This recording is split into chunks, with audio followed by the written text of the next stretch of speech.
वक्रतुंड महाकाय सूर्यकोटि समप्रभ निर्विघ्नं कुरु मे देव सर्वकार्येषु सर्वदा। मंगलं भगवान् विष्णु मंगलं गरुडं ध्वज मंगलं पुंडरीकाक्ष मंगलाय तनो हरि। गुरुर्ब्रह्मा गुरुर्विष्णु गुरुर्देव महेश्वराय गुरुर्साक्षात् परम ब्रह्म तस्मै श्री गुरुवे नमः। अखंडमंडलाकारं व्याप्तं चराचरं तत्पदं दर्शितं येन तस्मै श्री गुरुवे नमः।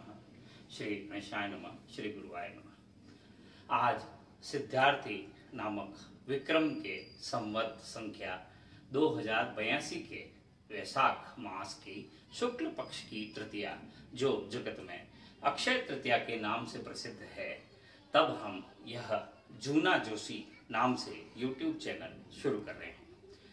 इस चैनल को शुरू करने के पीछे मंशा यह है कि जैसा कि आपको विदित है कि हमारे एस्ट्रो ओंकार ज्योतिष कार्यालय जोधपुर राजस्थान की अनुषंगी इकाई ज्योतिष अध्ययन क्लासेज के माध्यम से हम प्रति सप्ताह शिक्षण प्रशिक्षण के क्रम में नए अभ्यासियों को ज्योतिष सिखाने का उपक्रम कर रहे हैं।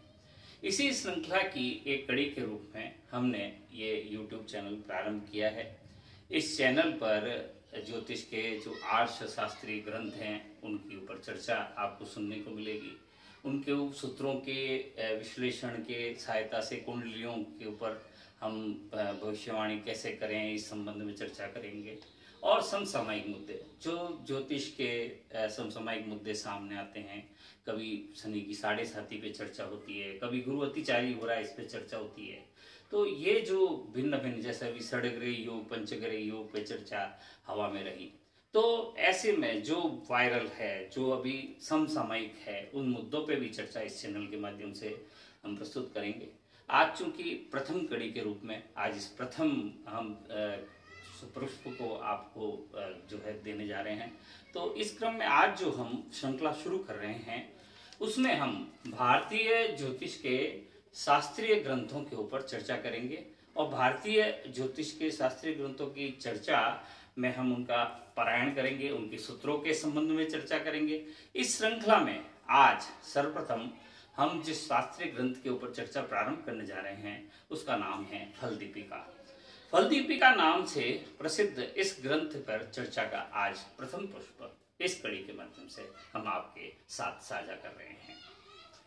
आज इस कड़ी को हम प्रस्तुत करें उससे पहले बताना चाहेंगे कि आज से करीब 400 सवा 400 साल पहले तक उत्तर भारत में इस ग्रंथ के नाम से भी अधिकांश लोग परिचित नहीं थे। दक्षिण भारत के नंबूदरी ब्राह्मण संप्रदाय के एक देवज्ञ हुए मंत्रेश्वर जी। उन मंत्रेश्वर जी ने त्रिस्कंद ज्योतिष के सबसे अधिक लोकप्रिय भाग समझे जाने वाले फलित ज्योतिष की कुंजी अर्थात दीपिका के रूप में यह ग्रंथ रंत्र हमें प्रदान किया, जो जगत में फल दीपिका नाम से प्रसिद्ध हुआ है। कालांतर में अपने खरे अनुभव आधारित सूत्रों से यह ज्योतिष की अनिवार्य पाठ्य पुस्तक जैसी बन गई है और जिसे पढ़ने की, समझने की और समझकर व्यवहार में लाने की सलाह हर नए अभ्यासी को दी जाती है। अब इस ग्रंथ में उत्तर भारत में आने तक की चर्चा अगर नहीं करेंगे तो इसकी भूमिका अधूरी रह जाएगी। जैसा मैंने कहा कि वर्षों पूर्व तक उत्तर भारत में इस ग्रंथ से लोग परिचित नहीं थे। इससे पूर्व ये तमिल में, तेलुगु में, मलयालम भाषा में ही आधी अधूरी जब तब कुछ सूत्रों के साथ चर्चा में आती थी और सुनी जाती थी। उत्तर भारत के देवज्ञों के लिए ये बिल्कुल जिज्ञासा का विषय था। और जैसा कि आप सब जानते हैं कि विदेशी आक्रांताओं ने जो उत्तर भारत में हमारे ज्योतिष के शास्त्रीय ग्रंथों सहित जो सनातनी विद्याएं हैं, जो देव विद्याएं हैं, उनको जो हानि पहुंचाई वह अपूर्णीय क्षति कभी भी जो है पूरी नहीं की जा सकती। तथापि दक्षिण में चूंकि आक्रांताओं का प्रभाव कम रहा, इस वजह से वहां पर जो शास्त्रीय ग्रंथ हमें मिले, जो शास्त्रीय ग्रंथ कालांतर में अनुदित होकर हम तक आए, वे अपने आप में ज्योतिष की आर्ट्स प्रणाली को, ज्योतिष की आर्ट्स ग्रंथों की जो ग्रंथावलियां हैं उनके सूत्रों से हमें परिचित कराती है। इस फल दीपिका की जो सबसे ज्ञात जो टीका है जिससे कि ये प्रकाश में उत्तर भारत में आई, वह करीब आजादी के 8-10 साल पहले आई। वी सुब्रमण्यम शास्त्री जी ने एक अंग्रेजी टीका लिखी जो उत्तर भारत तक पहुंची। इससे सर्वप्रथम इस ग्रंथ के बारे में हमें उत्तर भारत के देवज्ञों को जानकारी मिली और आज ये अंग्रेजी में, गुजराती में, हिंदी में, अनेक भाषाओं में अनुदित होकर अनेक टीकाकारों द्वारा, सुरेश चंद्र जी मिश्र की जो है आदरणीय टीका, गोपेश कुमार ओझा जी की टीका, तो अनेक टीकाकारों ने अपने अनुभव से समृद्ध कर इसे और वृहद रूप में जो है टीका के रूप में प्रस्तुत किया। और प्रत्येक ग्रंथकार की जो मूल भावना होती है वो टीकाकारों के द्वारा अपने अपने दृष्टिकोण से परोसी जाती है।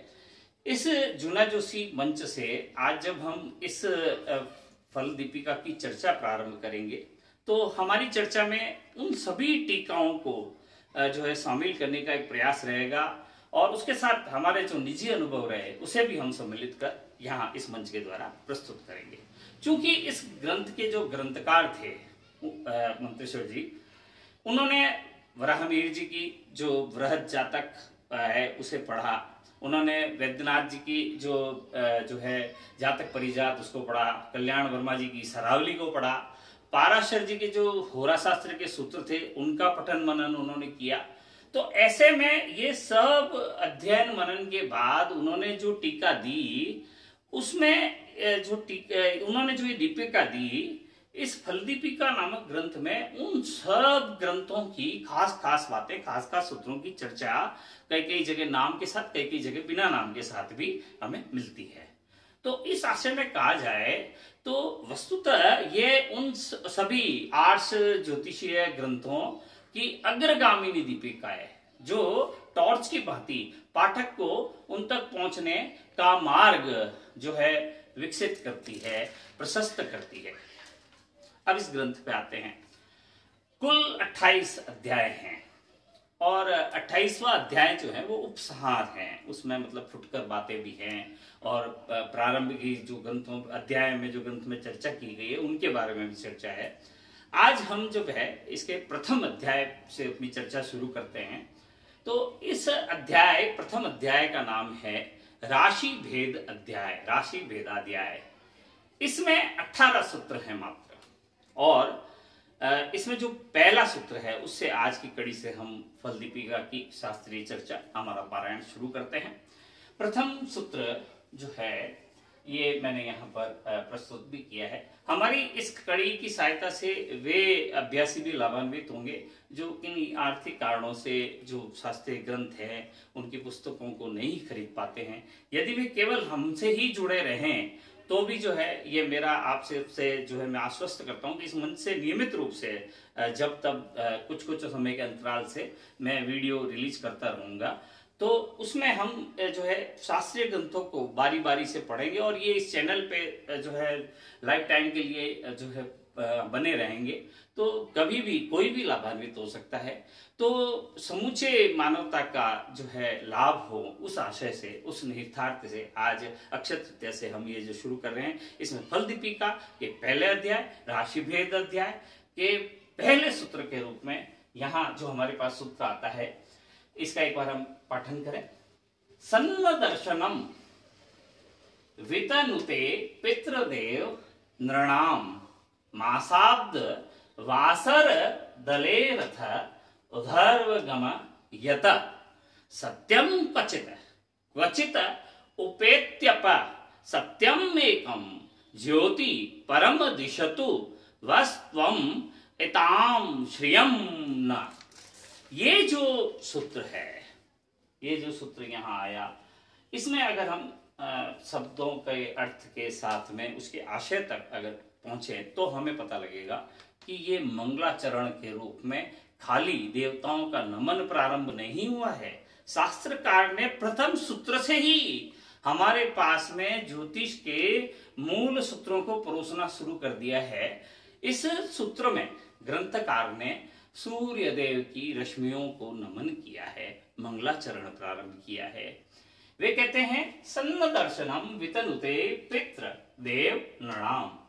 3 प्रकार के वर्ग के लिए संबोधन करते हुए उन्होंने लिखा कि जिन सूर्य देव का जो दर्शन है, जिन सूर्य देव का जो प्रकाश है, वे पितरों, देवों और नृणाम अर्थात मनुष्यों को भांति भांति के अवधि के रूप में प्राप्त होता है। सूर्य देव आधे मास तक अर्थात 15 दिवस तक पितृदेवों को दर्शन देते हैं। आधे वर्ष तक अर्थात 6 माह तक देवों को, देवताओं को दर्शन देते हैं और मनुष्यों को अहोरात्र के आधी अवधि तक अर्थात अहोरात्र मतलब 24 घंटे का दिन और रात की कुल अवधि, तो अहोरात्र की कुल अवधि की आधी अवधि अर्थात 12 घंटे तक प्रत्यक्ष दर्शन देते हैं। वे कभी आगे कहते हैं सत्यम क्वचित क्वचित उपेत्यपा सत्यम एकम। वे कभी बाएं कभी दाएं जाते हैं, कभी उत्तरायण होते हैं, कभी दक्षिणायन होते हैं। वे सूर्यदेव जो योगियों, जो उधर्व रेता योगी जन हैं, उनके सर्व उच्च सबसे ऊंचे लक्ष्य हैं, वे हम सभी अभ्यासी गणों को, हम सभी पाठकों को, हम सभी ज्योतिष के विद्यार्थियों को, हम सभी ज्योतिष के सुधीजनों को श्री देवें, संपदा देवें, लक्ष्मी देवें। अब यहां कहा गया कि सूर्य देव आधे मास तक ही पितृदेवों का दर्शन देते हैं।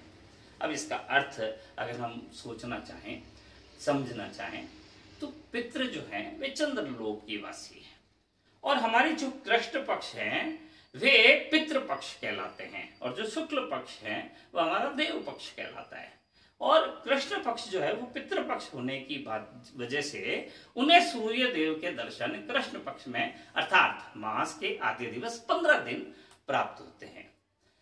अब ध्रुवीय क्षेत्रों में हमें पता है, आधुनिक विज्ञान भी जान गया है कि 6 माह के दिन और 6 माह की रात होते हैं। अब आप देखिए हमारा वैदिक ज्योतिष विज्ञान कितना समृद्ध था। उन्हें आदि काल से ये ज्ञात है कि ध्रुवीय क्षेत्रों में सूर्य देव के जो दर्शन हैं वे 6 माह तक ज्ञात होंगे और देवताओं का वास ध्रुवों पर माना गया। अतः यह कहा गया कि ध्रुवीय क्षेत्रों में सूर्य की ज्योति 6 माह तक रहने से सूर्य देव के दर्शन देवताओं को 6 माह तक अर्थात आधे वर्ष तक प्राप्त होंगे। मासाब्दे वासर दले रथ उधर्व गमयत। तो ये यहाँ पर इस अवधि को बताकर एक वैज्ञानिक सूचना हमारे तक दी गई है और ग्रंथकार ने जो अंत में कहा है कि अहोरात्र की आधी अवधि जो है मनुष्यों को प्रकाशवान करती है, सूर्य देव के द्वारा प्रकाश की रश्मियां प्राप्त होती है। वो तो हम सब, आप और हम सब जो है दैनिक जीवन में देखते ही हैं। तो ये जो है यहाँ पर उन्होंने उन सूर्य देव को नमन कहा है जिन्होंने न केवल मनुष्यों को वरन पितरों को और देवताओं को भी प्रकाशित कर रखा है। तो ऐसे में आज जो है हमारी ये कड़ी प्रारंभ हमने करी है। ये कड़ी, ये क्रम, ये श्रृंखला निरंतर जारी रहेगी। तो जूना जोशी का ये प्रयास आपको कैसा लगा कमेंट बॉक्स में कमेंट करके हमें बताइएगा।